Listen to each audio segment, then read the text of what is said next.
Welcome to another episode of Angels, Positivity, and Love. We are super fortunate today to have a fantastic guest from Australia, actor Ian Stenlake. Quite accomplished, whether we're talking cabaret, on a stage at the Sydney State Theatre, in movies, in the show series, detective series, Stingers, or Sea Patrol, 5 seasons. And he was on 9 Network for that one. Today, he's in the Elvis production. It originally was out of Sydney. He's in Melbourne, coming to us from there. I'd like to welcome Ian to the show. Hello, and hi, everybody. Well, we're super fortunate to have you. And I did want to mention some of your other accomplishments. You've been nominated for a bunch of awards, whether it's the Helpmann Awards, the Green Room Awards. You've been nominated at least 4 or 5 times. You've won twice for like leading, best male artist in a leading role. Again, you've done a lot of stage productions, whether it's Mamma Mia, Cabaret, Eureka, They're Playing Our Song, Oklahoma, Sleeping Beauty, Guys and Dolls. Around the World in 80 Days, you got to play Phineas Fogg. In Elvis right now, you're the Colonel. And we've got to mention, I know in Sydney, they were complimenting you on and also the costume designs. They were complimenting you on the prosthetic for you having taken on the extra weight to play this role of the Colonel in Elvis. And it wasn't that. You're the type of actor who likes to do this, and you'll be working out quite a bit next year when the production runs out. I've actually started working out now. First time for a while, so it's nice to get back into the gym.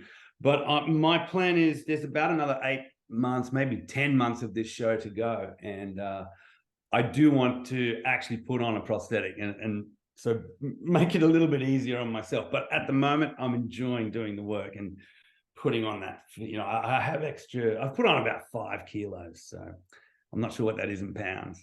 Oh, we're good. So with Elvis, it was at the Sydney State Theatre, I believe, first, but now you're down in Melbourne. And then once you hit the new year, it's going to actually go on the road. Tell us a little bit about Elvis. Tell us about where this fits in with, you have a long history of doing cabaret, stage musicals, and so on.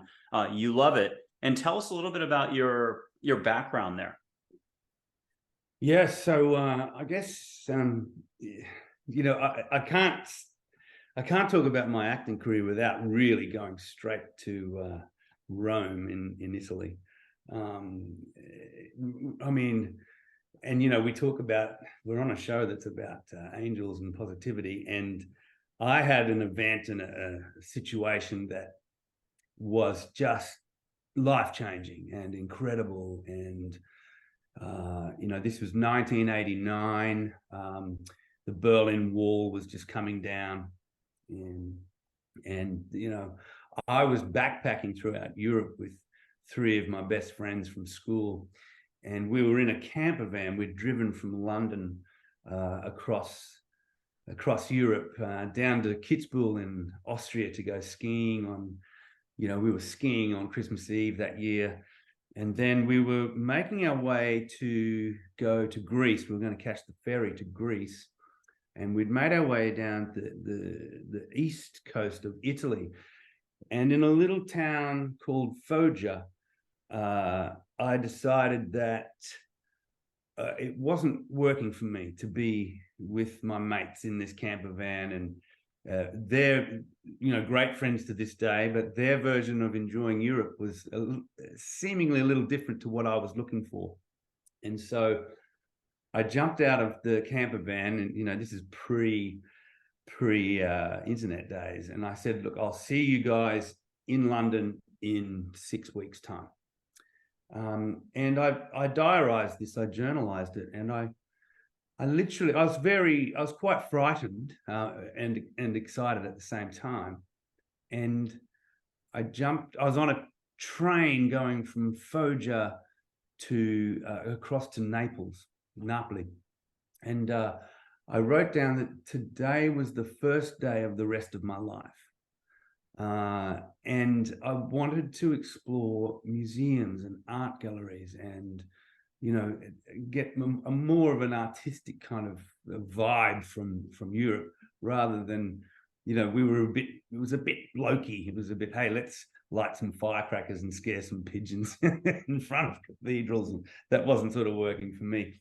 And literally on that train, I met a fellow called Ted, who just happened to be a Californian who was doing a major in arts and majoring in, his whole idea was to look at things like art galleries. And so we toured Napoli together in Naples, and he took me took me to the art gallery, and he took me to various places and gave me all this history that he'd learned. And so, this was happening moments after I'd asked the world to look after me. And then an incredible, within 7 days, I was in Rome and working on the set of The Godfather Part 3 at Cinecittà, which is the cinema city. And so, I often say that acting found me. I didn't find it, but it found me. But the way it played out is it's hard. It's a very long story, and it involves credit cards and banking cards.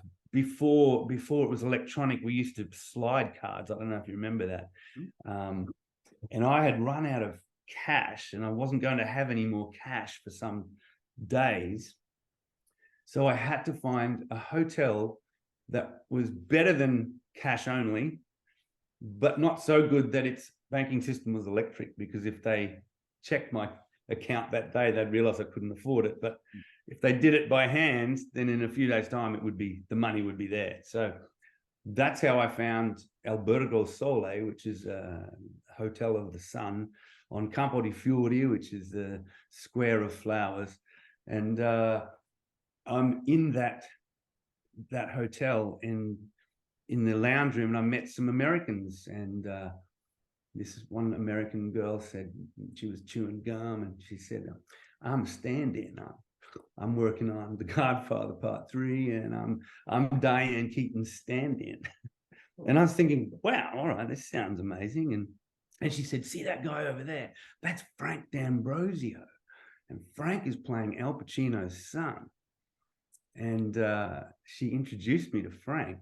And Frank would have been 27, just this beautiful Italian American in his first film, a worldwide search for this particular role to play, the Godfather's son, opera singing son. And I met Frank, and immediately there was an energy and a connection that I couldn't explain. And it was my last day in Rome, and I said goodbye, and I went for a walk around Rome.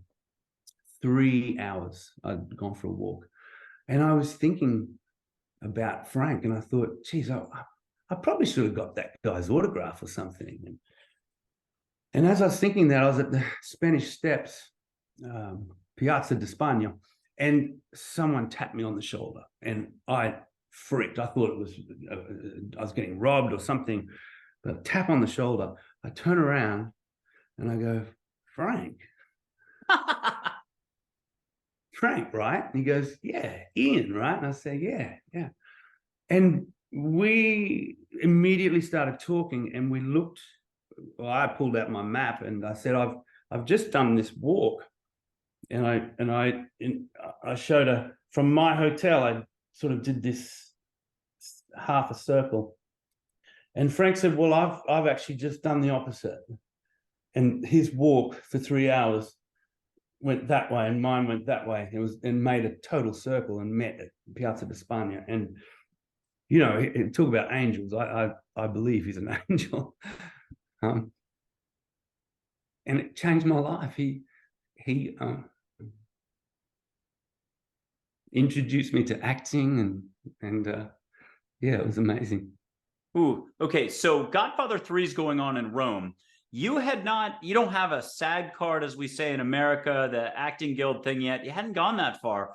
Did you act at all? Look, we've all been in at least one production or forced into it in third form, kindergarten, when we're 2. It could be just a wedding and you get, made to be the ring bearer, stumbling along.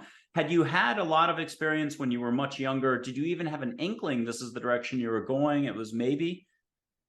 Yes, definitely.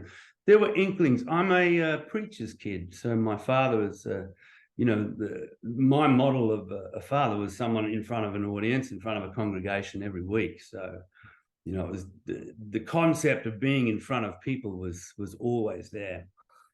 Musically, I was in and out of some church choirs. I probably got thrown out of a couple of church choirs because I was a bit boisterous, but musically, I'd learnt piano and I'd done a little bit of singing, but nothing.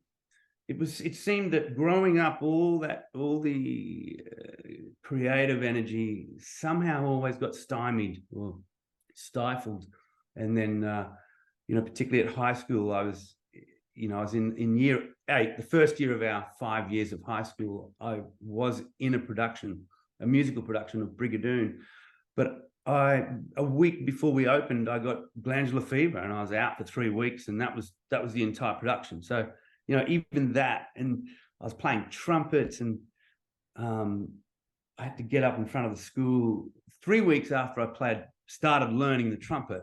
I played a solo to the school on stage, and I remember my knee was knocking so hard. I was so nervous. But then it was sports. It was all about sports, and but even looking back on that, my sport of choice, one of them, the one that I really loved and excelled at, was high jump. And in my final year of high jump at high school, and I'd never been that competitive. I was the best in my school, but when it came to interschool, I was always, maybe 7th, or the best I'd done was 5th out of 8. And then there was an American who basically invented the Fosbury flop. And I researched him, and he did this thing called dream sequencing. And I took that on board. And so in my final jump of my final year of school at this, what they call the GPS event, I did this dream sequencing the night before, which just involved seeing myself do the jumps and going through the entire event in my head. And then the next day, and I'd never jumped higher than myself. I'm 184, so 6 foot. I'd never jumped above 6 foot. My best height was I'm 6 foot half an inch. My best jump was 6 foot. So the next day I jumped a good 2 or 3 inches above 6 feet, and I won the event. And I jumped, this much higher than I'd ever jumped before. And that was a life-changing experience for me too. And I sort of look back on that and say the difference between jumping just your own height and jumping over your height is you start to fly. So I literally, for me, I learned that you can fly if you need to, if you're open to that sort of thing. That was a life-changing event. But I also look back and realize that high jumping is very much, you're on stage and you're alone, because everyone comes down to watch. There's only one jumper at a time. It's not a team event. There's not 8 running down the track or a group of runners. Everyone, it's eyes on you. So I realized that that in a way that was the beginning of stagecraft for me also. Beautiful. Can you take us now back to Rome and to that moment? You two have intersected. You've each done half the circle. And so go, if you don't mind, make it a little longer. Go blow by blow. You have that conversation and the light bulb gets flicked on. And the next thing you know, you're acting for the first time in Godfather 3. I don't know if it was a waiter role. I've forgotten exactly the details on that. But you got to take us through this. And even, were there pop guns involved? Did you have to sit through the violent scene, or were you just serving, aperitifs? Like, what was going on the back end of it for the actual shots? What was going through your head? Because this opened up everything for you. It did. I mean, that when we met in Piazza d'Espagna, Frank, he said, what do you want to do? And I said, well, I'm open to anything right now. And So weirdly, we went and had a beer at McDonald's. Like, I know that sounds weird, but you can actually buy a beer in McDonald's. And we had a beer, and he said, "Hey, do you want to come and see a play? I'm going to go and see a play. It's in Italian." He said, "But don't worry, just I'll interpret if I think you need to hear anything. But would you be interested?" And I said, "Yeah, I'd love to." So I went and watched this extraordinary play in another language, and was so moved by it, and realized that, the magic of the relationship between actor and audience, and here I was with a fine actor next to me and whispering in my ear occasionally, but it didn't really need to, because the acting was so good that I got the story even though I didn't get the language. And so, that was day one of my acting career. It was, learning and experiencing that, and then we just talked for hours and hours and hours, and he sang for me, and I sang for him, and he said, "You've got a voice, So he started to assess me as someone that he felt had some qualities that could work in the acting environment. And so he said, and I said, "I'm leaving the next day." And he said, "Well, why don't you stay an extra day, and I'll take you to the studios, and I'll introduce you to the casting director of The Godfather Part 3, and just see what happens." Sure, let's do that. So next day I'm at Cinecittà. I'm trying on this waiter's costume.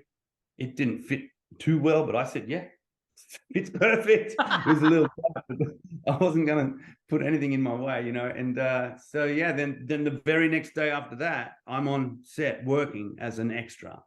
On the call sheet, it's got people like, Frank D'Ambrosio, Al Pacino, Diane Keaton, Eli Wallach, people I'd never heard of. I was, it was a big learning curve for me. Francis Coppola is the director, and he's there, and Carmine Coppola, his father, and Carmine's wife, I've just forgotten her name at the moment, he's involved because the orchestra's in this scene. So there's 300 people on set, and that's Frank, yeah. And I'm on this set, and I'm on the cast list as, times 100 extras. That's me. I'm one of them. But because I was a waiter, it was, there was a few of us in that same costume.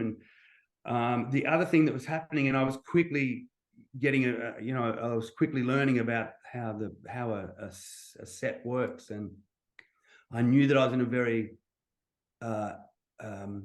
privileged position, because I was, when all the extras would go over there and, be catered for and looked after, I went with the main cast and sat with the main cast and met all the main cast. And so, I had access to these people, but I was acutely aware of how special this was. And I was acutely aware of to be very mindful of their processes, and, I just had this instinct of how to handle myself in that situation. And, it was an incredible, I did 10 days on the set of that movie over a period of 3 weeks, and was learning the entire time. I was like a sponge, just watching and learning. And, there were so many experiences in that time, and so many stories to tell. I mean, I literally lost about $700 of Al Pacino's money, because I was playing his poker hand while he went and he said, "Here, come and play my hand." So I didn't know how to play poker. So he comes back and I've lost all this money, but he didn't care. It was just an incredible time. And they basically said, when you go home, you can pursue acting. They said it's a craft. You have to learn this. It's not, you just don't just do it. You've got to learn it. And it's you'll be part of a tradition that is a long-standing tradition. And they said, and you may never get back on the set of a Hollywood film again. And here I am, 30 years later, and I've never got back on the set of a Hollywood film, but I'm still passionate about acting and my journey. Oh, that's beautiful. Okay, so now you get back to Australia, you've got the fever. I mean, it's what happens, whether you're gambling or anything else, or you're a sports athlete. You've run a marathon, you say never again when you cross the finish line. then you watch a race and you get the fever and you say, okay, I'll do another one. So for acting, it's under your skin a little bit, a lot. There's so many different acting methods. What do you do to kind of follow up on this? Can you take us through the next stage? You're really recounting a lot of fun stuff here. So yeah, amazing. And you know, there's loads and loads more. But yeah, so of course I had deferred from a university degree of commerce and law. That's what I was going to study. And strangely, my passion really would have been medicine if I'd had an opportunity to go that way. But so I'm deferring from law, and I get home and I say to my parents, I said, "Hey, I've got some great news. I don't want to be a lawyer or an accountant. I want to be an actor." So you can imagine how well that went down. They were pretty shocked, and they were still keen for me to get that law degree first. So, you know, I fought against it for 6 months. I actually went and started this commerce law degree for 6 months and then just dropped it. It was just, there was no reason for me to be there. Acting was pulling me. And, you know, I remembered back to a high school teacher that I had. And, you know, I mean, again, this is I think you personally, Michael, will relate to this. But the first time through high school, you know, I really felt like I didn't achieve what I wanted to achieve academically. So I went out into the workforce for 2 years, and I had some incredible experiences in the workforce, but I still felt like academically I needed to have one more shot. So I literally went back to high school, to a state school, and did year 12 again. So one whole year. And I was a little bit older, a bit wiser, and I was able to confront peer pressure with more success. So I sang in the choir, and I learned how to play piano. I did another year of learning how to play piano again. I did things that I wanted to do. I got the school that I wanted. But quite uniquely, on day one of this new year of school, I looked in the classroom and I saw little brothers of people that I'd gone to another school with. And they all knew me as the class clown from my old school. And I didn't want that. I didn't want that to be part of my life at this new school. So, so when they were calling the roll, they called out my name on this day one. And when they said Ian, is Ian here? I just let it go. I let it go. And then it was is Ian Stenlake here? And I said, "Oh, you mean me? I'm Ted." And I took my middle name and I said, "My name's Ted." And Edward, my middle name, was my uncle. And my uncle was in the Navy. He was a fighter pilot, navigator, and he died in an accident. A Hornet was landing on an aircraft carrier, and the arrestor wire came loose, and he went over the edge. So, yeah, I took his name for a year, and just had this incredible year as Ted Stenlake. You know, and obviously that resonates years later when I'm playing a lieutenant commander in the Australian Navy. And we will mention this for folks watching because it's 5 seasons. Again, 9 network, and Australia had a special, it's not a subsidy necessarily, but the government would actually fund 65 episodes, and it was a very fortuitous way to run a program. And you literally had you literally had the Australian Navy. There's another way to say that.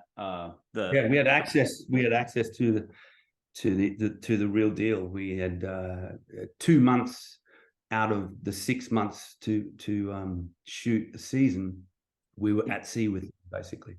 Yeah, the first season, now you got stuck on the Fremantle class, which was a wonderful ship, except that it was cramped You had filming crew, production, directors, actors. It could have been 45, 50 people jammed onto a ship that could literally, what would it have, 23 crew or something like that. Yeah, that's right. Yeah. He had like more like 75 people, and it was incredible because you can watch Sea Patrol today, and I'm going to recommend people do this. It's a very consistent show. I mean, it's not Shakespeare, but it's also not a Van Damme karate film either, and it's somewhere in between, and it feels good to watch. So you're on this Fremantle class, the HMAS Hammersley, which is the Royal Australian Navy. That's what I was looking for, the RAN. And somehow you made it look very the layout, the cinematography, you'd never know there were 75 people just 10 feet away breathing down your neck. And you pulled off all the scenes brilliantly. And now I called you captain the other day when we were chatting, and I know it's Lieutenant Commander Mike Flynn was your role, and you were promoted 4th season to Commander Mike Flynn. Yeah. And between the Colonel, the other stuff, and everything else, why don't we're going to come right back to the high school stuff in just a second. But why don't you take us through just one memory of Sea Patrol? Because do you still get stopped pretty frequently and somebody makes the comment? I mean, this is going to happen whether you do movies, stage, what have you. Yes. So yeah, I was the captain of the ship, that's for sure. It wasn't my rank though. Yes. Look, there's so many fond memories of that show. Look, I've got to say this because you've asked that question. One incredible moment for me was one day we came back. We would go out to sea and back every day when we shot at Mission Beach, which is in North Queensland, just an idyllic kind of part of the country. And we were working around, an island up there, and we would go off Mission Beach. We came home one day, came back to the jetty, Point Clump jetty, and there were these old salty dogs, as we'll call them, just some old fishermen, or older fishermen, not that old, and they were sort of sussing us out and wondering what we were doing. And we said, well, we're shooting this show called Sea Patrol, and so they because they'd seen the ship and they were asking questions. Anyway, it gets around to it that they were ex-sailors. And not only that, I then opened up about my story about my uncle. And one of the sailors that I was talking to that day was on the ship and witnessed the accident. Wow. I mean, things like that would just blew my mind. For the aircraft carrier, was this, again, the Royal Australian Navy, or was it another aircraft carrier? Was he on loan to another country, or? No, this was the HMAS Melbourne. And so we had Melbourne and Sydney, and they were 2 aircraft carriers, and Sydney was carrying troops to Vietnam. So they were literally just an escort vehicle or they were just using it as a troop carrier to carry those soldiers to the war. So they were going off to war. The HMAS Melbourne was just sailing with them, just in company of them, just to keep them company. And while they were at sea, they were just doing daytime exercises just to practice and keep everything going. And it was on one of those practice sessions that Ted's craft went down. How old were you when this happened? So I was not born. So it was like 68, 67? Exactly, spot on, yeah. So 67. I was born in 68. My dad passed in 1970. He was an F4 Phantom jet, not the pilot. They're 2-seaters. He did radar in the weapons, the backseater, I think they're called, the radar intercept officer. He passed. Yeah, he passed off the coast to Italy, Naples, of all places. It was a nighttime exercise off the Roosevelt. And so it's 1970. It's dark. They've just done night fighting exercises. They're marshaling to land, and they do the oval thing or whatever they do for the pattern, and you're on vapor almost. And there's a Commander Files who's not the commander of the squadron, but that's a really senior rank for just being in a squadron. He could have already been beyond that. And they got either disoriented, a flame out. It was his time to go. He had just turned 26. He was a huge skier in the Alps and all this other stuff. But hundreds of people have met those two. That's my mom, who passed when I was turning 23. And that's what they look like in their 23, 24 area. And that's how they show up for people when they see him at a supermarket or wherever I'm helping a person. I usually just stick to angels and the well-known figures, but they're reconciled, unconditional love. And they're with you all the way. If people want a quick message, I try not to tell anybody anything. It's better you do your own listening, your own seeing, but your relatives are with you and you don't have to change the way you're rolling. You could just recognize that if you speak, give 5%, 20% more credence to that you're actually heard. And that's where, again, your uncle, I mean, I just got a little thing of air here. That was crazy. Your uncle is with you, so I'll privately let you feel a whoosh, or you can feel a hand, and we're going to get right back to this. Okay, so you've got a choice here. You can go back to Rome, you can go to high school, or you can tell us more about the acting classes later on. We'll jump back to that. Ooh, yeah. Take us where you want to take us. How about that high school experience? You went back for a very formative year, and I think smartest move you could possibly do is to create that extra space for growth, your foundation. It impacted probably everything later, yes? Yeah, definitely. Yeah, absolutely. And yeah, so I guess one of the amazing things about that year is that I had an English teacher who was I guess she was also an actress. She was, you know, she was acting in things in and around Brisbane. And I remember her telling me a story about one of the shows she had done, which was a company in Brisbane that would put on these big musicals to raise money. And they were called Pro-Am, so you had some professional and some amateurs. She was one of the amateurs in that company one year. And so my first port of call when I got back to Brisbane was to call her and say, I've had this amazing experience and I'd like to pursue acting. I remember you said there was this company. And she said, yeah, there is that company and they're auditioning next week. I mean, it was like that. And so I went along to that audition and got into the show they were doing that year, you know, with no training, no nothing. I just turned up and just learnt really quickly from the space around me and just watched what everyone was doing and tried to fit in. And of course I did fit in because I was exactly where I should be. I was exactly where and it was as simple as that. And then that show turned into a Queensland tour with the Queensland Youth Choir because of the people I'd met through that. And then someone else had seen that show, said, I'm doing this other show. Would you like to be in that show? And I said, I'd love to do that. And then I auditioned for another show. So it just rolled like that. And then I thought, I really need to learn this craft of acting. And I started finding that there's great schools around the country. One of the best at the time was the National Institute of Dramatic Art in Sydney, called NIDA. And so I auditioned for that. There's like 2,500 applicants for 20 places. And I got down in my first audition in Queensland, I got down to the final 5 and they took 3 and I missed out. But learned a lot. And quite fortuitously, at the same time as I was missing out on NIDA, a professional company asked me to work for them. So I literally did a year's work of Shakespeare shows in high schools. So I was off and running and learning, and I did 2 years with them and then reapplied for NIDA and got into NIDA. Amazing. Now, at what point did you have to go full-blown maximum serious? Like you had to have an agent, you had to do this, you had to do that. I mean, it gets really strict at some point, does it not? Yeah, I guess so. Once I'd done 3 years of at the institute, that was time to just jump into the pool of actors in the country. And I was lucky. I was picked up by an agent, or at least an agent agreed to represent me. And what year was that? 1996, the end of 96. Okay.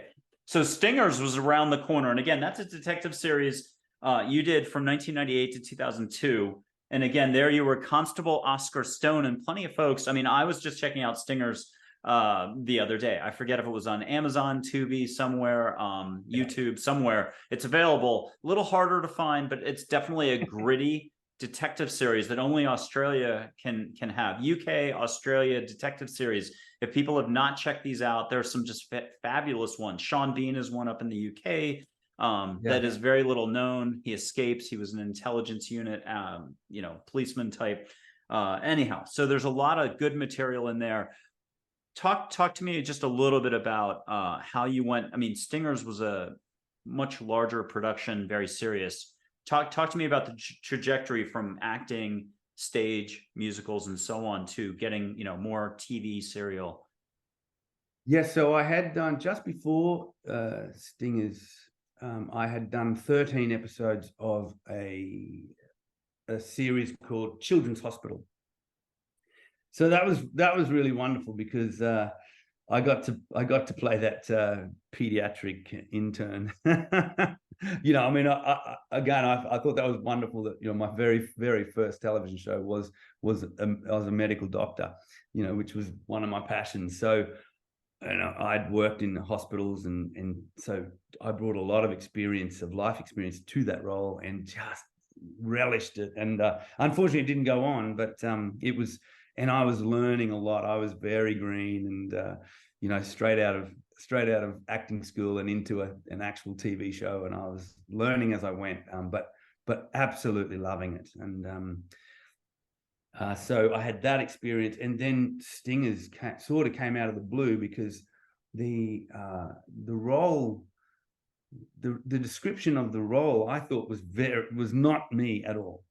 You know, it was kind of this grungy look, this guy with ear piercings and, you know, tattoos and all of this. And I'm thinking, I don't even know why I'm going in for this role. My agent was like, just trust me, just go in and see them. And yes, I went in and saw them, and next minute I'm playing an undercover cop, and it was just fantastic, you know, meeting wonderful actors and working with incredible crews, and again, just learning and soaking it all up, and telling incredible Australian stories. So, you know, I did 110 episodes. And that's 5 series of 22 each, I think. And then I was really thinking I'd like to try musicals. So I actually asked to leave the series, which was a bit unusual. Most of the actors stayed on, but I just felt like it was time for me to get some, you know, some new strings to my bow, and more experience. And so I had started taking singing lessons.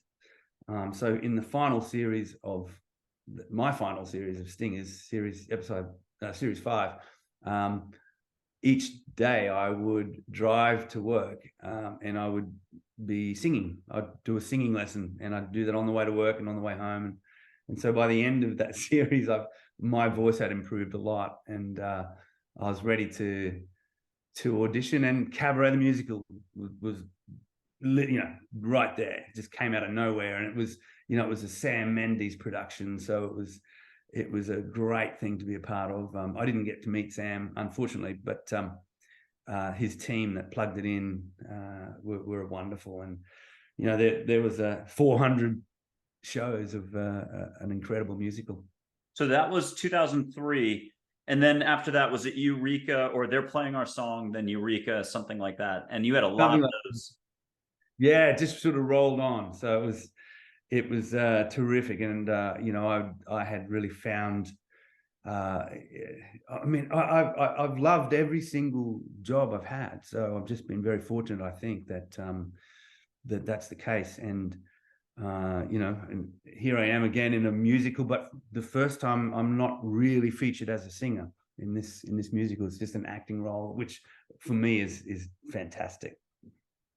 That's good. Okay, so when last little bit about the career trajectory, but you became, you know, the leading role artist at some point. But was it They're Playing Our Song? When was the first big break that they're like, no, we want you to be? I'm making it up. I forgot the first names of the lead characters, and I clearly don't know my like Oscar Hammerstein well enough. But if it's Oklahoma, Guys and Dolls, Sleeping Beauty, when did you first assume that big role? And you're like, oh my God, This is double the spotlight, even though the spotlight stayed the same. And now you had extra thinking popping in, but your confidence was there. Tell us just a little bit about having to wear bigger shoes without actually changing shoes.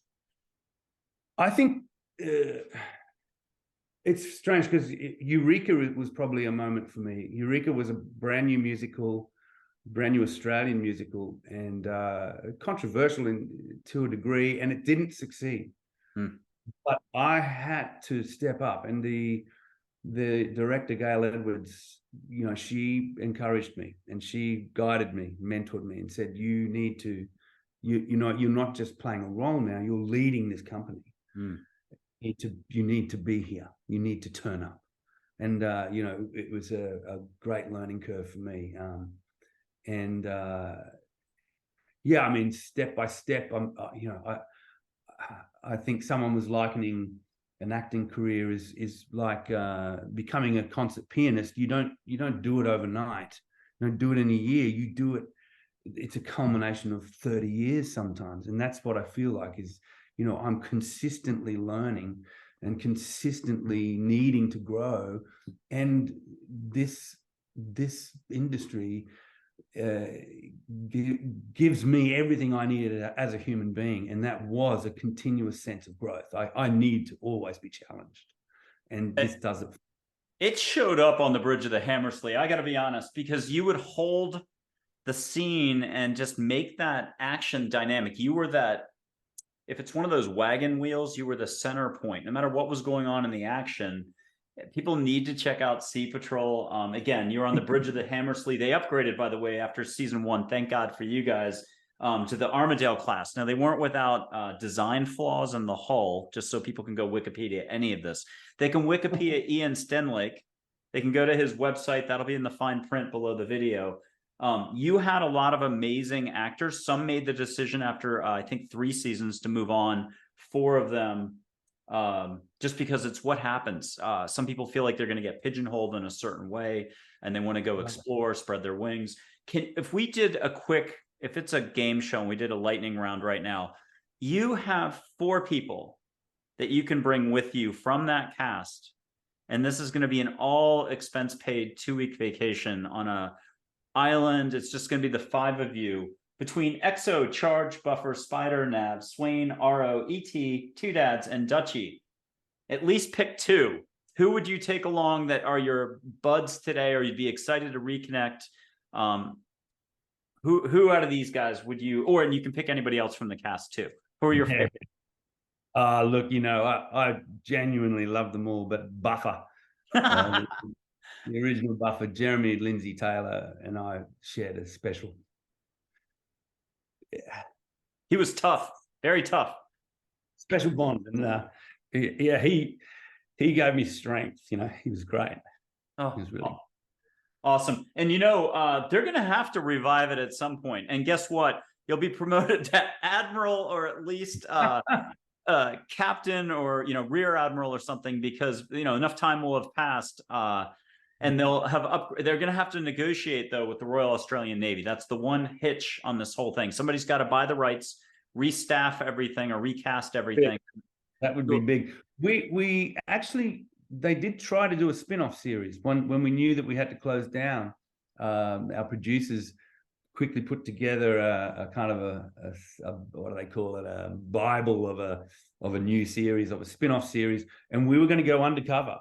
And their idea was, they're very nice of them. They said, we felt that we'd written you into a bit of a corner, and we enjoyed working with you so much, but so much of the joy was off camera because your character was so stoic. But we saw your personality off camera, and we want to bring that to a new series. So unfortunately, it didn't get picked up, but that would have been incredible. And they wanted to sort of make you know, Mike Flynn the leader of this dynamic undercover outfit, almost like a CIA type kind of group of operatives. So nearly, but didn't happen.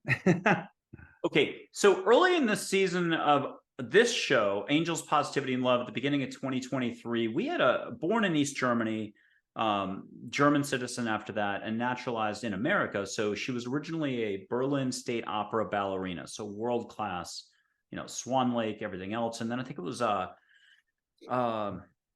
South Carolina, one of those ballet houses down there, and then the Portland Ballet House, whatever it's called, that production company.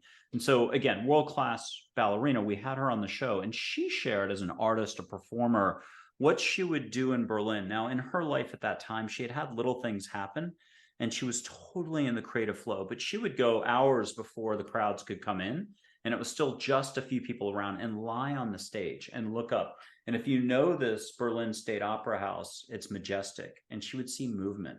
But she wasn't at a place in her life like she had earlier or later on the stage at an American, in the middle of an American ballet. She even had a performance where she felt that angels were carrying her through. She barely remembered dancing, knew she had performed well, not failed in any way. It was so smooth, but she was just stunned. And that's recounted in her interview beginning of 2023. So Wow. that's Suzanne. Anyone who wants to go back and take a look. But I wanted to ask, because every artist in a way is doing an incredible job. They're putting themselves out there. I'll jump to it this way. In Native American circles, or in American circles, we think something's happening when talking's going on. And the Native Americans have a saying that something's happening when there's silence. But if you're an actor, you're a dancer, a performer, something's happening when you're in the limelight. You're connecting to the audience, and 1 + 1 at that point becomes 111.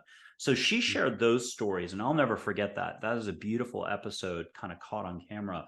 Can you share just little moments? It could have been you were having worries, you're doing the makeup, you're sitting back in a dressing room, and you got reassurance, something switched. Or you're watching others have difficulty on stage, your light bulb goes off, your energy expands. Can you put it to us that way? Just the little moments anywhere, film, TV, stage, where you can't really explain it, but it's part of that artistic process that's just beyond our grasp a little bit. Yeah, I mean, it's I had a teacher that she used to say, truly dare to forget what's coming next. And that's what I do for a living, is I learn stuff and then I truly dare to try and forget it, so that I'm living authentically moment by moment and having those experiences on stage. And so there are times where it does become timeless sometimes, where I think, oh, I was gone, and then you come off and you think, wow, that was really something. And it doesn't mean that, you've just done because you get a lot of chances, every 8 shows a week, for a year or more, you get a lot of chances to get out there and keep practicing.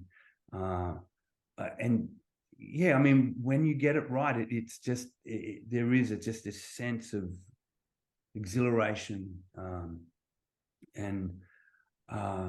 Yeah, I don't know. It's like it's an endless pursuit that I find infinitely fascinating. And to share that with other actors is just beautiful. And I've had these kind of moments, going back to Eureka, which was an Australian story. I've talked about the connection with my uncle in Sea Patrol. Well, in Eureka, I was playing a character called Peter Lawler, who's an Irish kind of. He led a demonstration, or led a revolt on the goldfields, a couple hundred years ago. But at one point in this musical theatre production, I had to sign this petition, I had moments of absolute visitation. I'm not, light or whatever it was, but my great grandfather signed the original. He was on there. I didn't. So this document, the document that was being represented in this play, my living, that I had a direct line to the actual document, and that was, there was just, and these things, just made me feel like I was exactly where I'm meant to be, you know, and they're kind of reinforcements of. Can you take just a few sentences here, historical context? So for Eureka and the gold mining and everything else, can you just lay it out? Because a lot of Americans aren't going to know about this, but it'll just be helpful for the context. Yeah, I guess and it's a long time ago since I've done that, and sort of I would have focused in on that story back then. But I think in a nutshell, obviously gold rushes all over the world were happening, and Australia had its own, and so people really came from everywhere to so not far from where I am now in Melbourne is a city called Ballarat. It's probably a couple of hours away driving. And so there was a lot of miners there, all prospecting, all looking for gold. And of course, they had to kind of manage that. The authority had to manage it. And there was a clash between authority and the working class man. And so, the Eureka Stockade was the working class miners standing up for their rights against authority. So, that's why there ended up being, they needed a spokesman, and Peter Lawler was that spokesman. And that was the character I got to play. And so, yeah, it was kind of that sort of a bit of a revolt, Australia's own little version of a revolt against the authority. I love this. Okay, so now let's go big picture in life. You've got the production now, Elvis. You're playing the Colonel, and you're gonna, probably switch over to prosthetic in 2024. You're working out now. You don't have to try so hard. You've actually gotten into the swing of the production. But let's go big picture and how everyone here watching, whether they're a longtime healer or a business person, or they're just living their life, they're following their path. Can you pass along some of the advice you'd give, whether you're walking into a school? For our audience, you've had a very unique path. And what's just, a lot of us also sometimes decide not to come to too many conclusions. We're trying to learn to still stay open and roll with things. What are some of your key messages that you're still maybe living, learning today, or staying open to? Yeah, great. That's a great question.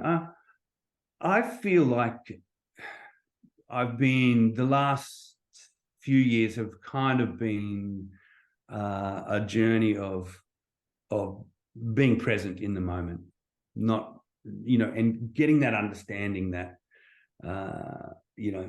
thinking too far forward, you can become fearful. Thinking back, you can become angry.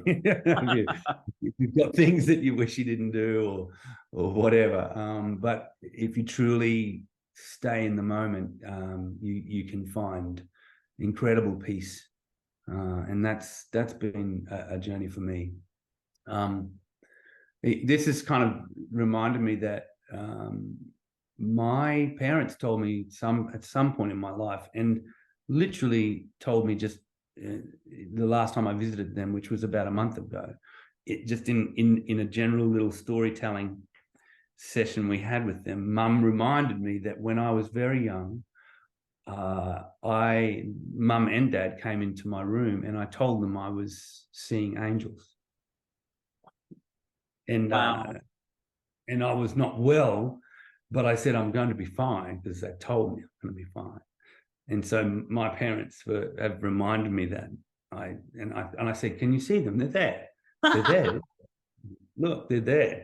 Well, we'll blow some sage smoke in a second. I'll put a couple angel photos up. This is something we do on the show. There's no pressure for anybody to do anything. I want to make sure you get some personal answers, but you can ask what they've got for reminders for us all. My big beef or thing or spiel or shtick that I like to help people do is trust their own skills. So because I'm talking to an amazing actor from Australia, Ian Stenlake, love the way you come across, the work that you do. Thank you very much for all of us, because it's inspiring. But actors have to stick themselves out there. When where's there? It's in your heart. It's not in the brain, the structure, and everything else. Yeah, yes, there are lines, and yes, that you got to stay in between the lines a lot of times for a lot of reasons. Otherwise, the director and everyone else would be all over you. But with that, you're living and breathing on the edge of the whole inner, fearless, peaceful warrior thing. And on top of that, you have to perform in front of hundreds, if not thousands, if not hundreds of thousands or millions, depending on which way we talk about all this. people have seen this on the show by now. I'm going to say, by the way, Merry Christmas, even though we're still taping ahead of time. This is coming out Christmas morning in Australia. Hopefully you're not seeing this and you're the first one seeing it. You're doing your presents or hanging out with family and loving it. But this is Christmas Eve in America when it was my mom's birthday. So happy birthday, Mom, for that. I'll light some sage. Anybody at home, I've only got one rule. Give yourself a break and just set your intent, whether you're trying to get a new job or anything. Be in the moment. Just be like, hey, angels, get me out of my head and into my heart. Help me slow down a little bit and maybe smell some sage smoke from America. I'm blowing it to Australia. I did this for 2 Brisbane Australian podcast hosts and a couple New Zealand podcast hosts. We already did this before the show, so we know it works. And we did this like last week. Okay, so Ian, what are you getting in Australia? And remember, folks, ask for flowers. Why settle for just sage smoke? Why get that all over your clothes? Ask for flowers. Get an ocean smell. Ask for this to carry beyond the present moment, too, for a week or two. That's where the human brain is so limiting and why actors help crack us open like a can opener or crack us open like a walnut. And they do such a brilliant job of getting us to lighten up once we've left the theater or left the movie theater and so on. Okay, Ian, what are you getting in Australia right now? You know what? I'm trying to, because I got such a sensation before. Yeah. Oh, and I'll tell a quick dad joke and this will be perfectly timed. Santa's reindeer, nobody has to remember them. Blitzen, Dancer, just those 2. Why do they drink so much coffee? Why do Blitzen and Dancer drink so much coffee? Because they're Santa's Starbucks. And with that, if you're laughing, you're letting go. Leave your eyes on the smoke, just allow, and you're quietly asking angels to bring the energy to you. When I light it, sometimes people taste it on their mouth. Others, when I'm blowing the smoke, leave your eyes on the smoke. They catch a little whiff in the air. But if you're extra open, as we did the other day, we did before the show, you can ask angels to actually bring you a floral smell or something from one of the sets that you could have only experienced back at Godfather 3 on the set of Sea Patrol. That one ocean time that you were like, wow, did we go a little more off the mark? Forget about that one island and you went somewhere else. Catch a little bit of that ocean smell. And now you're on the spot. Ian, what are you getting in Australia, Melbourne? What I literally got cigar. Good. Perfect. And folks at home, you can replay it. You can go to other parts of the channel. And I forgot to do my public service announcement as part of the intro. I forget everything. Please share this. Obviously enjoy it. Comment, like, subscribe, the whole shebang. This is what makes the world go round these days with social media. And you've got Ian Stenlake here, actor from Australia, done a lot, currently in Elvis. And what I'd like to do is, Ian, talk to us a little bit more about either life or your development as an actor. If you don't mind visioning a little bit, if you had to make this up, we'll have to have you back on in a year if this comes to fruition. But could you talk about those big Hollywood productions, a movie, or some sort of other venture where you wouldn't mind dipping your toe in? So if by some chance it all worked out, it wouldn't be a chance, by the way.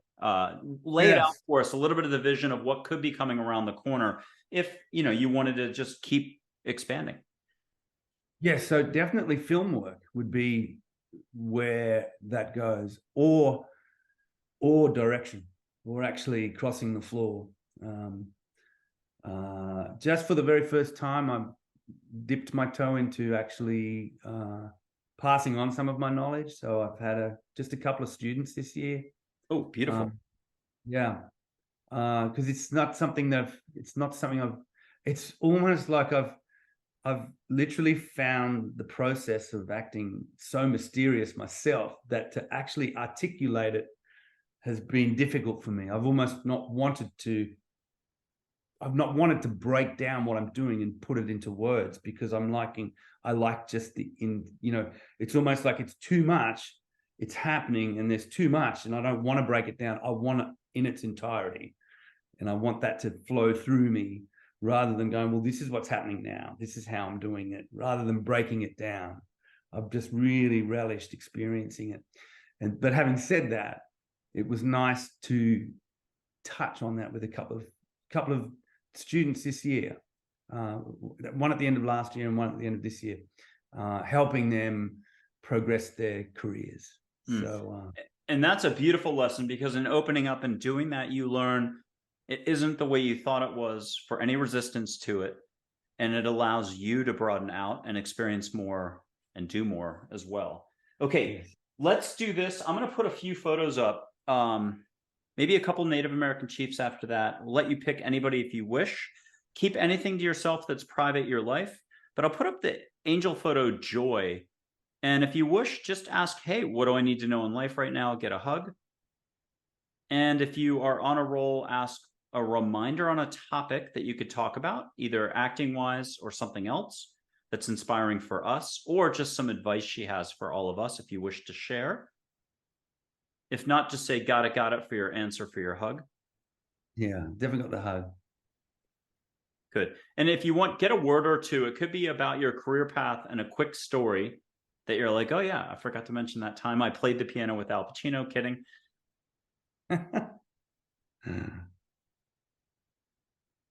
Yeah. I'm getting the just an experience I had on the stage. An opening. It was an opening night of they're playing our song, and we'd done a family and friends production in the afternoon for about 400 people, and went really, really well. But at the start of the very, very start of the play, the musical, I'm seated at a piano because I'm playing a composer. Vernon Gersh is a composer. So I'm at this piano. The piano is fake, and it's reinforced with steel because at some point there's like 4 dancers on top of it, so it has to be able to support their weight. So that's, it looks real, but it's fake and it's heavy. And in front of me is this scrim, a screen that you can see through, and depending on what they do with lights, you can either see right through it or you can make it look like shadows, but that's down at the top of the show. And then it lifts up at the start. Now, it went perfectly when there were 400 people in the audience.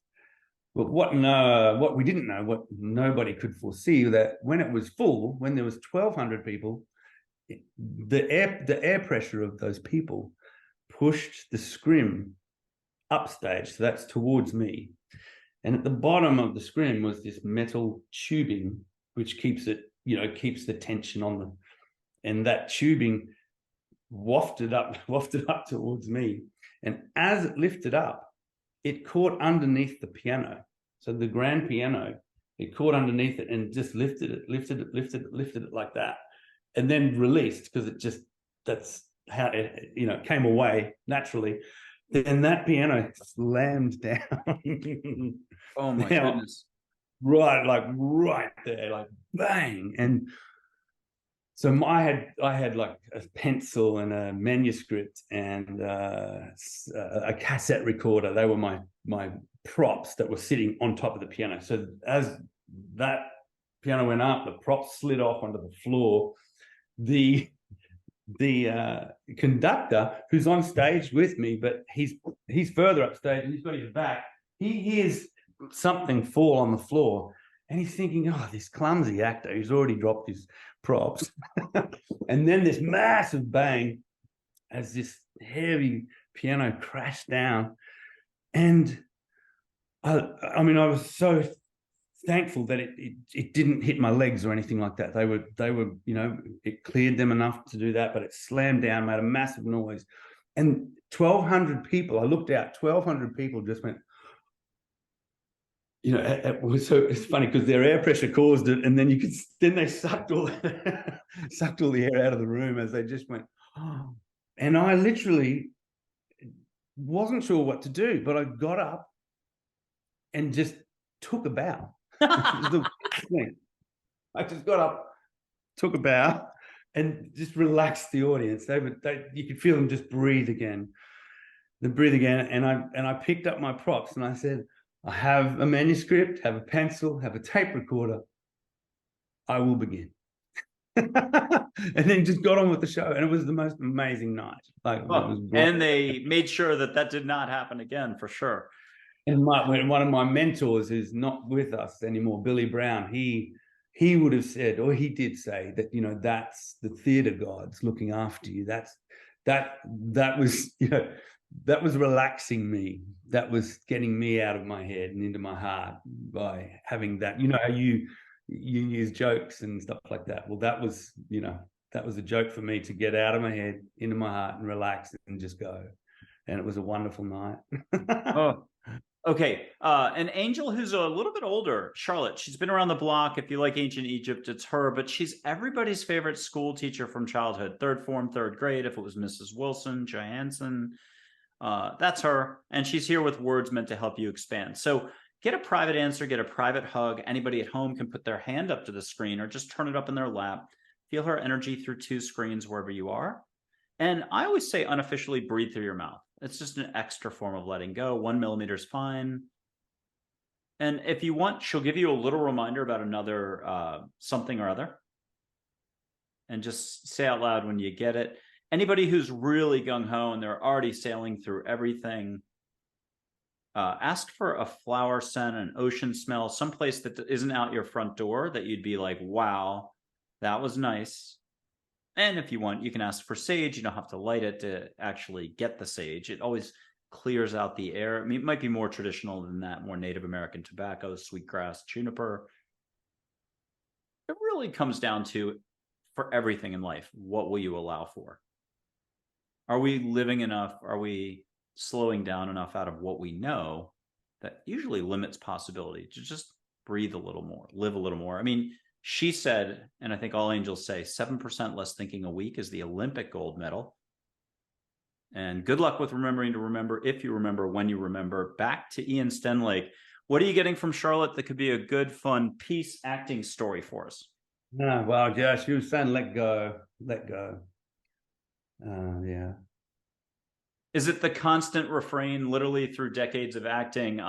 You're always, it's the edge. It's like out of Top Gun and Maverick, the original. You know, you don't want to be Cougar turning in your wings because you can't call the ball anymore. This is, I mean, the art of acting is the letting go, what you said, forgetting everything after you've learned it to be here and deliver.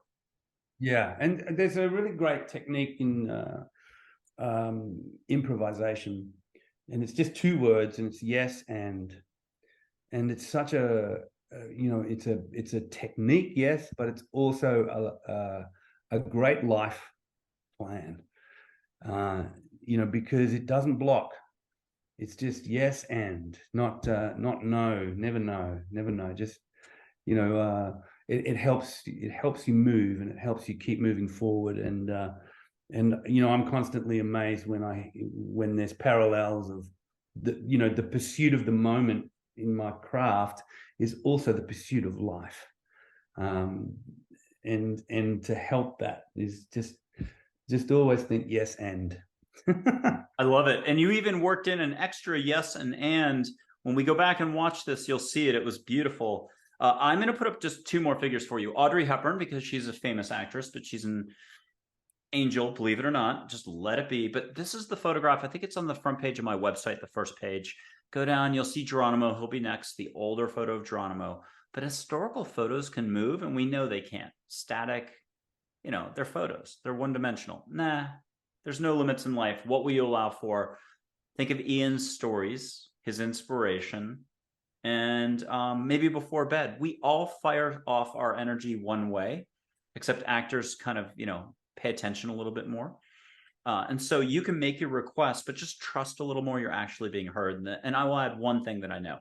Love is the fabric of the universe. And nothing that I've said that sounds smart is from me. Actually, it's all angels who have said this. So I'm borrowing from some angel somewhere, but love is the fabric of the universe. So here's what I'm getting at. Leave your eyes on her. Go to my website if you need extra time. But she'll wink, smile, eyebrow goes up, shoulder waggle up, the hands move. This is like the number 1 or 2 photo that people use over the last 10 years to get this done. What will you allow for? It's a great chance to meet your ego. Your ego is going to react when you see a wink or a smile. Your heart's going to be like, oh, beautiful, pretty. I saw that. You feel inspired. the brain's going to be like, oh, I'm not sure I saw that. And so that's the beautiful dynamic here is welcome to having a brain. Your thinking's still going to be there tomorrow, next week. Same thing for Ian, but that's the job of the actor, is staying honest. How about that? Staying in the moment, as you said. So here's Audrey, and everyone just give yourself permission to let go. That's what an actor has to do to get on stage. But here, the stage is just being in the moment. Let Audrey do her job. For the Americans watching, I'm going to guilt you. Just let Audrey do her job. You just have to wear a catcher's mitt. It's the World Series, even though we're recording right now. But Merry Christmas again if you're watching in Australia. And also Happy Christmas Eve, or even Happy New Year if you're watching it, you know, a couple weeks later. So let Audrey do her job. You'll get a little bit of movement. But for the bold ones out there, let her bring you a smell. Uninvented perfume out of Paris. Why not? Like, we don't even know how to go out of our own structure to kind of be a little more wild with our interaction with the universe. I just saw a ball light by my left eye. That was kind of cool here. In the old days, I'd jump up and freak out, but now I'm like, okay. So exactly. Let Audrey do her job. Are you catching a smell? Are you getting, you can ask her any question, Ian, keep a private answer private, but maybe get a little inspiration or a reminder of something, one actor to another. How to keep your chin up, chest out, but not the belly. You're going to be working that off to get the prosthetic. Okay, but what does she have, actress to actor, as some advice, something that you can share out loud that applies to us all? Yeah. And did the photo move for you, or should I tell one quick? I'll do a hospital dad joke, which is, where in a hospital is the worst place to play hide and seek? Where? In the ICU.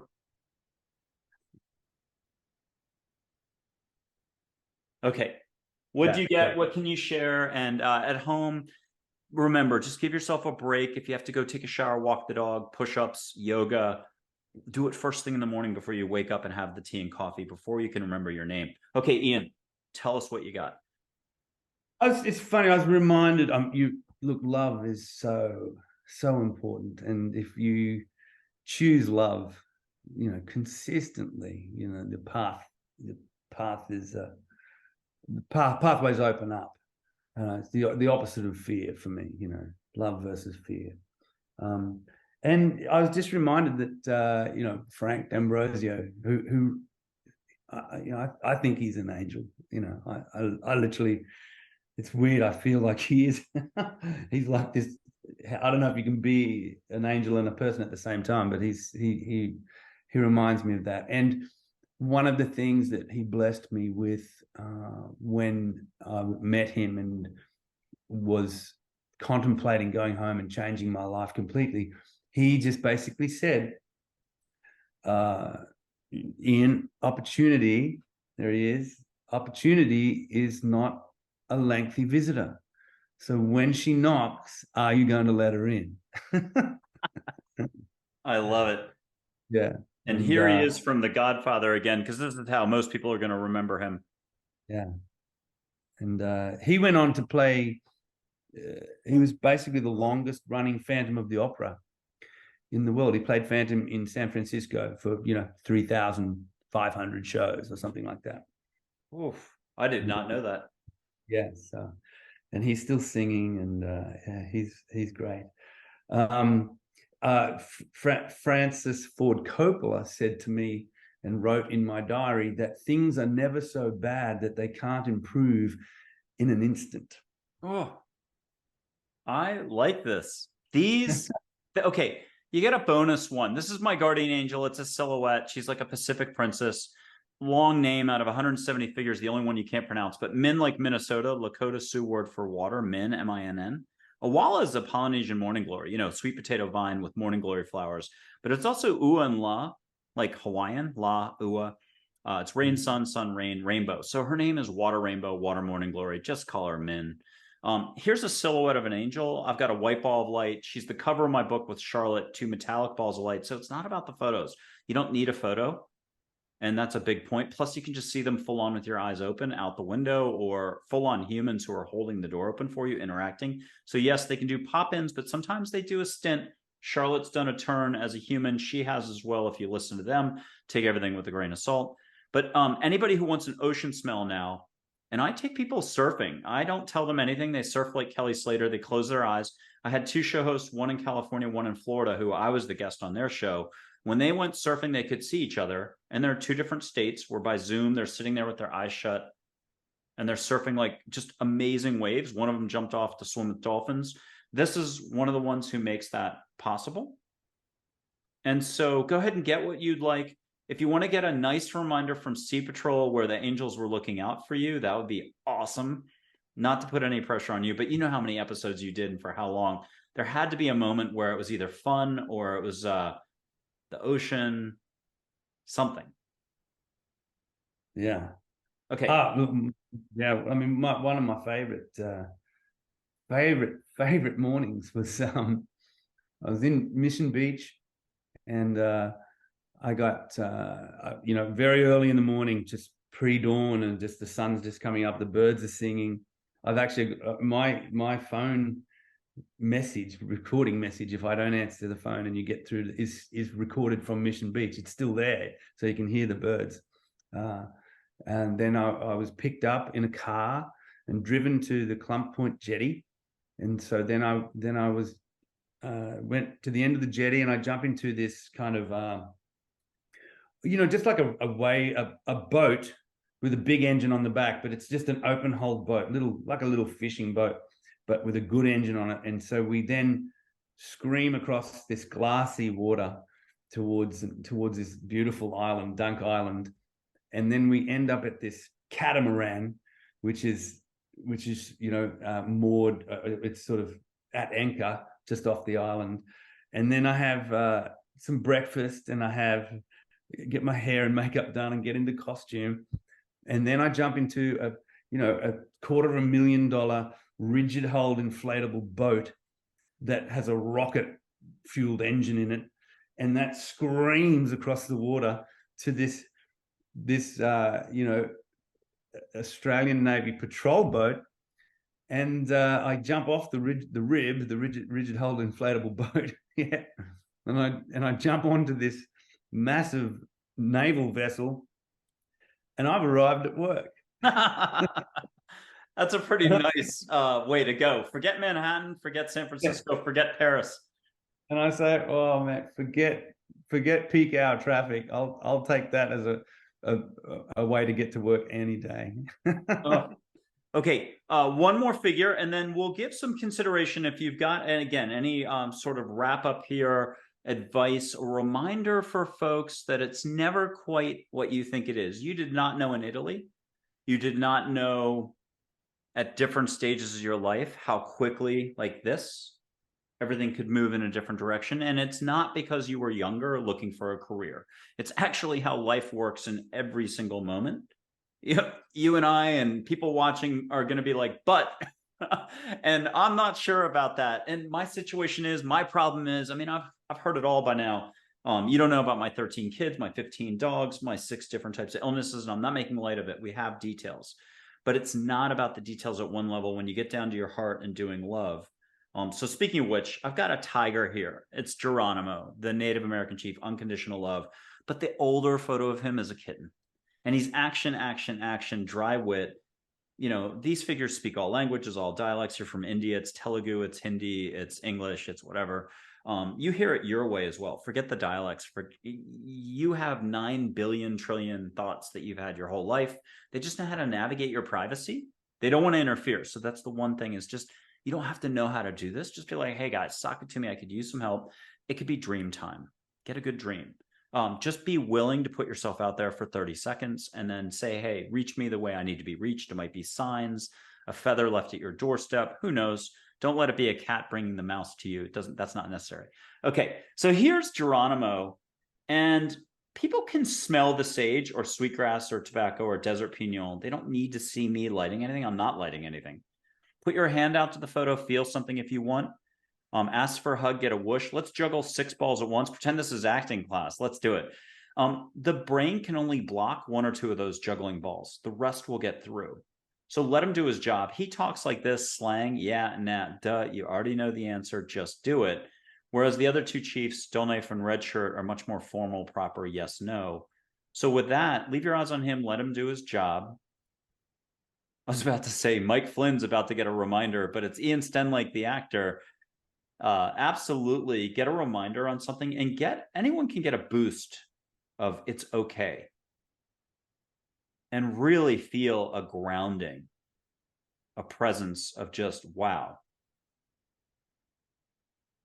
Yeah. And he's like a lightning bolt. So for him, no matter how hard your day is, he's a bunker buster. So he can get right in there and help lighten you up again and remind you, which it's unbelievable how fast human beings can pivot, but also how long and for how many decades we can hold on. It may even be for a whole lifetime. Congratulations, you're human. Oh, oy vey. Okay, so what'd you get from Geronimo? Just do it. Awesome. Okay, for this whole shebang, you have done wonderfully for the audience, for the show. I am so thankful for this. I've loved the rapport.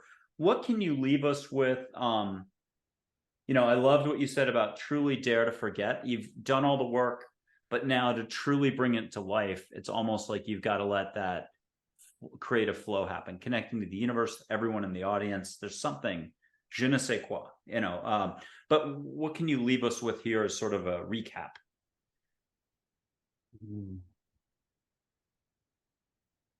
Oh, yeah. And we're not putting you on the spot at all, except that you've just been asked for basically a summary of all of life and, what can you pass along? But I'll say trust more, worry less and I'm borrowing from Geronimo. Again, nothing that I say is legit.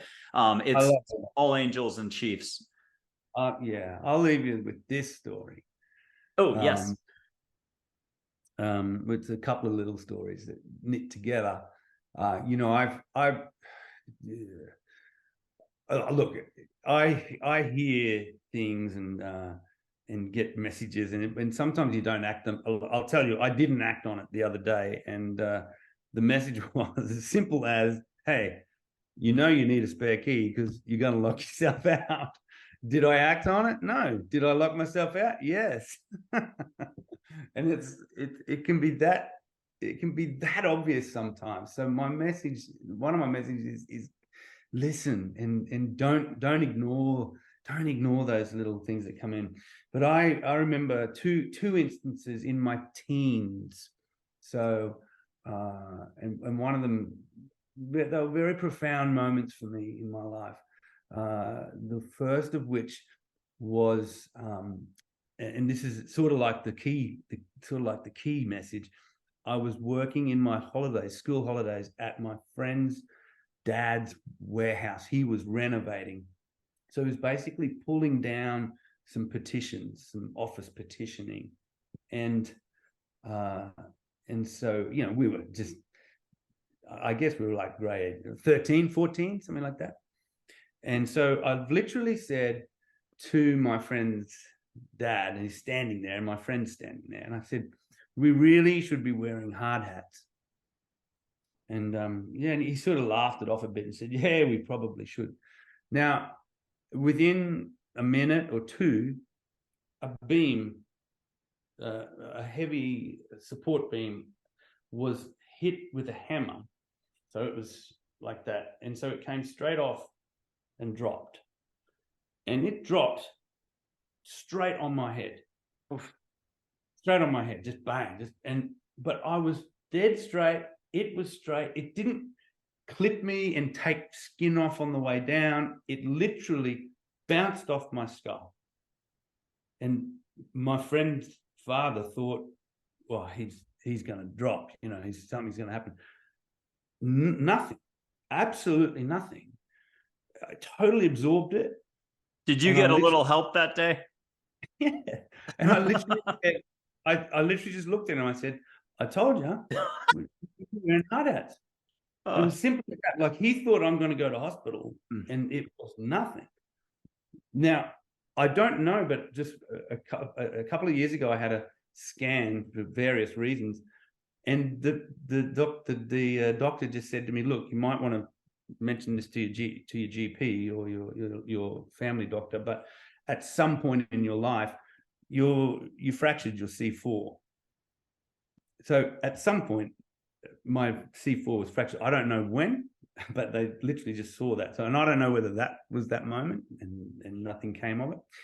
So I don't know who told me about the hard hat, but not within an 18-month period of that happening, I was driving from Brisbane to the Gold Coast with my father, and we were in a VW Beetle, a Volkswagen Beetle, a Herbie the Love Bug, and I sort of had this, I'd say it was like almost my grandfather, my father's father, and he used to have in his car, he would keep a sustenance box, what he called a sustenance box, and he'd have biscuits or lollies or something in that, and that was a real thrill if he'd pull out the sustenance box. But he had died by this stage; he'd passed on. So I said, Dad, we used to have that sustenance box in Grandpa's car, and I said, but the most important thing he had, and we need it, we should have it, was the fire extinguisher. And again, 30 seconds, a minute later, there's an explosion. Our car's on fire. And we jump out of the car. The engine's in the back, of course. It's really hot, but he uses a rag and he opens the engine and it's on fire. We're on a freeway, and this, I've always said it was an angel. This car pulled up.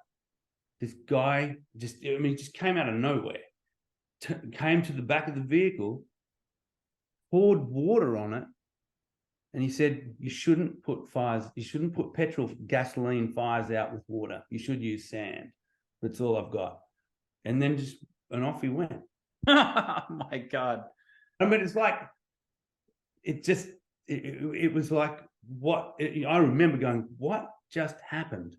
From this premonition-y thing of we need a fire extinguisher to this guy just saying, I think you mentioned to me once that they can just turn up, Oh, they can. Yeah, my first job out of college, there's a recession. It's 1990, Nantucket Police Department. I think I've told this on air before, but there are no more jobs. I mean, I had waiting experience and yard work, no big deal. But the landscaping companies, there's no jobs. Somehow I got to the island a few weeks late off Cape Cod, United States. And it's a bad recession. Again, 1991, somewhere in there. And this has been a lifelong home. Some families run some businesses there, but I'm a little too prideful out of college to ask for that route. And they probably didn't have any jobs anyhow. So my parents are, they're putting the kibosh on me. I've got 2 weeks left and I'm getting kicked off the island. I go, and this is just when America starts to do registration stickers for cars. And they've started to do, town planning that way. It's big in New England now. And this is, 23 years ago or more. Sorry, 33 years ago. So I get into the police station, bulletproof glass, Melinda's behind the glass. I don't know her at this point. There's a line of people to get their parking stickers and maybe one or two other reasons. And I hear a door slam, and I hear another door slam, and a guy looks like a fisherman out of a Mrs. Paul's fish sticks commercial, full actor. I mean, it could have been like a skinny Santa Claus, but immaculate outfit, uniform, badge, but yellow raincoat. It had been kind of raining. He slams the final door and he leaves, and never been peaceful, talking, chatting. It's positive. And then he does that. It's heavy. And it was the first time I was publicly probably funny, but thanks to these guys, I'll give them the credit again. I jerked my thumb up and I said, does that mean there's a job opening here? And the entire place burst out laughing. And the woman behind the bulletproof glass is like, are you serious? And of course, it's like, getting your first acting gig. I was like, yes. And so I'm interviewing with Chief Randy Norris half an hour later. And, my two worst things are people's names and street names. And I've been going there all my life. And it was a little white lie, because he's like, are you good with street names? And when you're desperate for a job, you're like, absolutely. And I did learn them all. So I got sworn in the next day, and it was a lot of fun. Mountain bike patrol by the fall. Back when mountain bikes, today we're like, oh, whatever. They were in Baywatch, they're in this, they're that, TV all the time. Yeah. But only San Diego and Portland had them back then. Cannondale had donated 2 bikes. It was a big deal to arrest somebody that way. I did not arrest anybody ever. Wrote a couple tickets, and I answered tourist questions. I was like a rent-a-cop or a meter maid even. Okay, so things happen. Synchronicity for your automobile, the engine, and also for the beam or anything else. Just go for the blanket yes. You've been looked out for. I'll put 2 photos up, Charlotte and Joy. Get a resounding laughter yes, of course, duh. And if you could say got it when you got it. Yeah, got it. Okay. And then one phraseology from them. What did one of them say? Of course. what did you get for specific like reaffirmation or whatever I'm trying to say, yeah, angels have helped you out. Yeah. Yeah. Good. Okay. I wanted to get that done. Just, I don't think we've actually ever done it that way on the show, and that's good. Okay. Final thing, we've got actor Ian Stenlake in Australia. You have been, again, wonderful. Check out Sea Patrol Stingers, but you should fly to Australia and see the musical production of Elvis right now in Melbourne, but we'll be touring around the country. What's the best place people could actually look up Elvis? You're playing the Colonel. Is there a website, or is it the Sydney State Theatre anymore, or is it more Melbourne now? What am I supposed to... If you look up Elvis, A Musical Revolution, Australia, that'll get you there. Perfect. There'll be, the site will tell you where we're playing and what time and what city we're in and for how long. And we're on tour, so we'll be in Melbourne to the end of the year. Then we're back in Sydney to the State Theatre for a month in February, and then we'll be in Adelaide, then Perth, then the Gold Coast. And if things go really well, we might even get to Canberra and New Zealand and Singapore. We'll see. So it's just those last three are in the works. They may or may not happen. So that's just the part of the mystery. It'll be fun. Well, I love it. Thank you so much for being on. You are welcome to come back on the show, maybe middle of next year or end of next year when you think that you've got more you want to share. It has been such a treat. Ian Stenlake, thank you for being on Angels, Positivity, and Love and sharing so much with us, really. Thank you. Thanks for having me. It's such a, we've met and it's wonderful. So thank you. Well, I know people appreciated it. So I'm going to have to do what every one of these show hosts does all the time on YouTube and everywhere else. Please comment what resonated, put it down, share this with someone. And I'm skipping one of those. Enjoy this and reach out. Let Ian know, not just in the comments here. Be a fan, follow his work, and we'll go from there. Ian, thank you so much for being on Angels, Positivity, and Love. This is wrapping up almost the whole year. We have one more episode after this with Raymond Moody, Paul Perry, some of the best afterlife, or the godfather of near-death experiences in the Afterlife, 13 books, New York Times bestsellers. So this is Christmas Day. Merry Christmas to you. Yeah. Amazing. Merry Christmas. Thank you so much.